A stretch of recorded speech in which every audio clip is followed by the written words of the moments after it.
نیت به وکړي. یو د نیت د خولې دی، د خولې نیت شریعت کوم ته نه دی.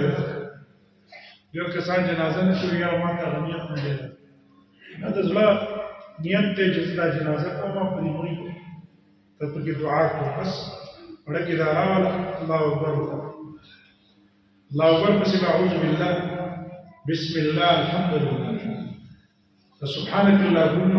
دا په حدیثو کې نه ده سره فاتحه راغلې رسول الله صلی الله علیه وسلم چا چې فاتحه په مانځه کې ولوستله دا لمونځ کېږي. فاتحه به ولولو، بیا یو سورت به ورسره ووایو، لنډ غوندې کې سورت به ورسره ووایو. د هغې نه پس بیا به تکبیر وکړي.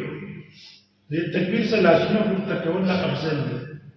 عبدالله بن عمر نه نقل دی چې هغه به جنازه کې تکبیر سره لاسونه پورته کول.